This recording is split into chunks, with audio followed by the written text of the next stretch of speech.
Plus de dépenses et moins de remboursements, notre système de sécurité sociale est à bout de souffle et il va falloir le repenser.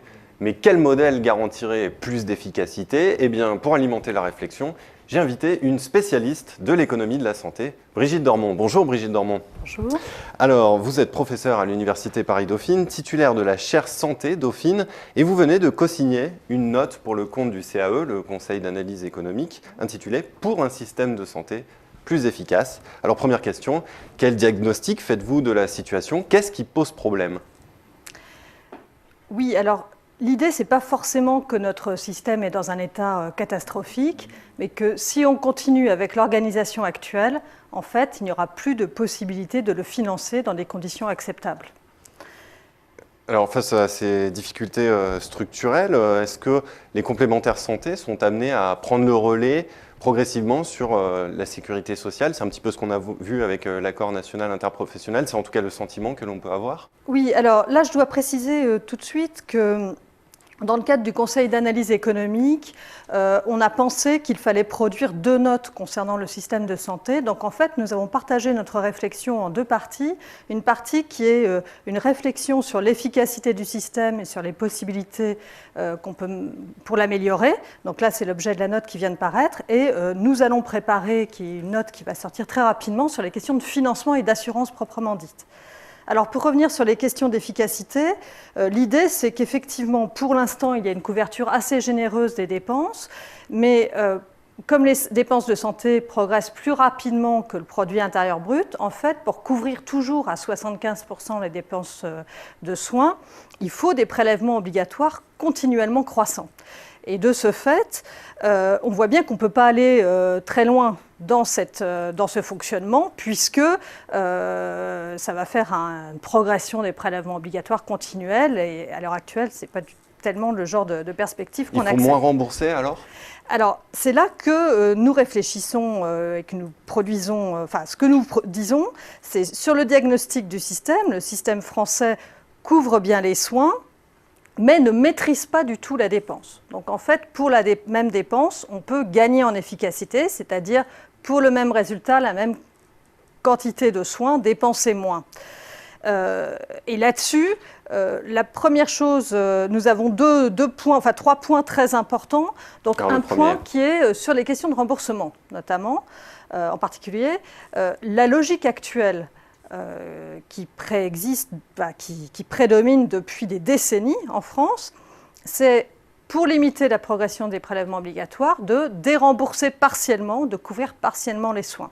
Et ça, nous pensons que c'est une très mauvaise logique, que ça induit un mécanisme qui est tout à fait délétère. C'est d'abord, ça réduit les remboursements et donc c'est relativement inégalitaire puisque ça transfère les remboursements vers les complémentaires. Et étant donné l'organisation actuelle des complémentaires, c'est mauvais justement pour l'égalité d'accès aux soins et à la couverture maladie, mais surtout, dérembourser partiellement, faire un retrait de l'assurance maladie, ça déresponsabilise complètement la sécurité sociale, le ministère de la Santé, ce que nous appelons nous les économistes la tutelle. Non, ça déresponsabilise la tutelle, justement. On ne parle que de responsabilisation des patients. Et là, nous, ce que nous disons, c'est que ça déresponsabilise la tutelle, puisqu'il n'y a aucun problème, elle maîtrise les coûts en baissant les taux de remboursement. Donc nous, nous pensons que c'est important de revenir à une maîtrise collective de la couverture maladie. Et nous disons qu'il faut créer un panier de soins solidaire. Solidaire, c'est-à-dire que l'on garantirait un accès de ces soins à tous sans limite financière, sans problème financier.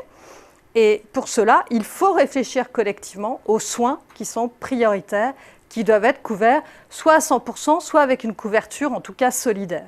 Donc arrêter de laisser filer les taux de remboursement en les passant. Maintenant, on sait que le taux de remboursement pour les soins courants avoisine les 50% pour les gens qui ne sont pas couverts parce qu'ils ont une couverture 100%, parce qu'ils ont une maladie de longue durée.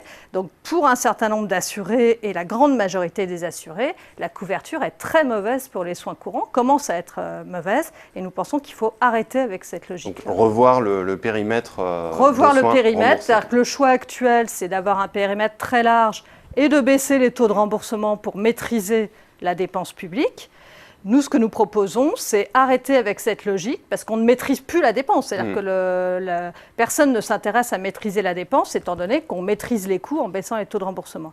Donc arrêter avec cette logique et plutôt rembourser très bien, à 100% ou proche de 100%, un périmètre revu et rationalisé. Il y a un deuxième point aussi dont vous parlez dans la note. L'un des grands problèmes de notre système de santé, c'est l'inégalité territoriale, les zones rurales qui manquent de médecins. Alors comment remédier à cette situation? Faut-il revoir le numerus clausus de médecins? Faut-il miser sur les agences régionales de santé qui prennent de plus en plus d'importance ces dernières années? Quelles sont vos idées là-dessus? Alors notre réflexion part du constat sur le système de soins français qui est en fait assez bon en performance moyenne, mais plutôt mauvais quand on fait des comparaisons internationales pour les inégalités sociales de santé. Donc pour les inégalités sociales de santé, en fait, on se rend compte que la France est assez mal placée et le diagnostic se réfère à la mauvaise répartition géographique des médecins généralistes, des médecins de premier recours. Alors c'est aussi une question d'efficacité, c'est-à-dire que pour l'instant, les médecins sont payés à l'acte. Donc chaque fois qu'il y a une consultation, l'assurance maladie dépense de l'argent pour cette consultation. Et donc ça fait que la dépense suit non pas les besoins, mais la consommation. C'est-à-dire que dans les zones où il y a peu de médecins, il y a peu de consultations parce que les gens n'ont pas accès à un médecin, eh bien, il y a moins de dépenses, il y a moins de moyens qui sont donnés à ces régions qui ont peu de médecins. Donc nous pensons qu'il faut revoir complètement ce système et qu'il faut que les moyens suivent les besoins au lieu de système actuel où les moyens suivent la consommation. Donc ça signifie donner beaucoup plus de responsabilité aux agences régionales de santé et leur donner le financement de la médecine ambulatoire et leur donner plus de pouvoir, donc là on n'a pas trop le temps de développer, mais sur effectivement le conventionnement des médecins. On pense que ça serait très intéressant de laisser beaucoup de liberté aux agences régionales de santé pour dire dans une région, une agence dira moi je continue à payer à l'acte, mais une autre région peut très bien dire moi je fais de la capitation, je donne beaucoup d'argent aux médecins qui se mettent en groupe avec une délégation de tâches avec des infirmiers. Et là-dessus, dernier point de la note, nous pensons qu'il faut développer beaucoup l'information. Alors justement, je vais y venir parce qu'en ce moment, il y a tout un débat, un mouvement militant qui plaide pour l'open data, l'ouverture des données santé, leur donner au public l'accès à ces données. Selon ces militants, cela permettrait de cibler les hôpitaux les moins efficaces, les médicaments les moins efficaces. Que pensez-vous de tout cela? Alors il faut savoir que le débat qui a beaucoup occupé les médias l'année dernière avait un aspect militant, mais surtout un aspect revendication des assurances privées, en fait, qui veulent avoir plus de place dans la régulation du système et qui veulent avoir un accès aux données individuelles de santé pour pouvoir, disent-elles, réguler mieux la dépense. Donc l'idée, c'est que pour l'instant, les assurances complémentaires sont des payeurs aveugles, donc ça c'est juste, c'est-à-dire qu'elles reçoivent une feuille maladie sans savoir exactement le diagnostic, etc. Elles doivent rembourser sans voir ce qui s'est passé, donc elles revendiquent un accès à l'information leur permettant de prendre plus de place dans la régulation de l'efficience. Donc ce dont nous parlons, ça n'est pas de ça, parce que ça nous semble être effectivement une question importante, mais relativement mineure par rapport... Donc, dans une note CAE, on en reste au niveau des grands principes. Donc quelque chose qui est très important à notre sens, c'est le développement du dossier médical personnel qui est en chantier depuis presque 10 ans, qui ne s'est absolument pas développé. Donc le dossier, c'est un suivi sur une carte avec toutes les données informatiques, les examens, tout le parcours du soin du patient qui permet d'éviter des examens redondants. Donc une petite vieille dame qui a 85 ans, qui a un malaise, qui se retrouve à l'hôpital, actuellement, on lui refait tous les examens. Pourquoi il ne s'est pas développé? Alors ça, l'explication est difficile. Donc il y a des aspects techniques assez compliqués qui sont en jeu, mais sans doute une résistance aussi des professionnels de santé qui ne veulent pas qu'il y ait une surveillance de tous leurs actes.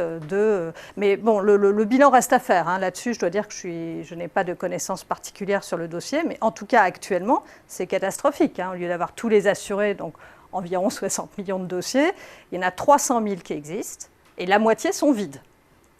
Dans ceux qui ne sont pas vides, il est possible qu'il n'y ait que le nom et l'adresse de la personne. Donc il ne s'est rien passé en 10 ans, alors que c'est une priorité fondamentale si on veut gagner en efficacité. Pour ne pas refaire 3 fois le même examen, il faut que l'information soit faite.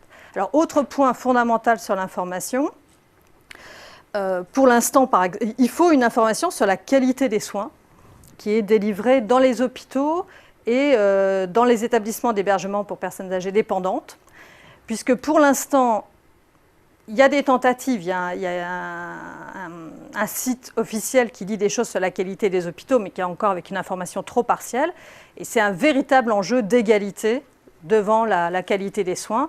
L'information, pour l'instant, on sait très bien que c'est les informations privées auxquelles certaines classes sociales ont accès, qui est parfois crucial pour la qualité des soins. Donc nous pensons que c'est essentiel qu'il y ait une information importante, détaillée sur la qualité des soins. Pour une autre raison aussi, le système de régulation des hôpitaux qui se met en place pour l'instant met une grosse pression au gain d'efficacité des hôpitaux, donc à la baisse des coûts.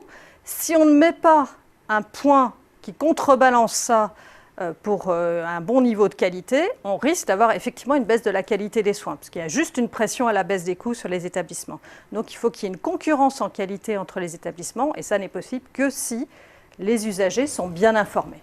Alors pour résumer, Brigitte Dormont, pour améliorer l'efficacité de santé, vos pistes, c'est revoir le périmètre des soins remboursables, miser sur les agences régionales de santé et améliorer l'accès à l'information.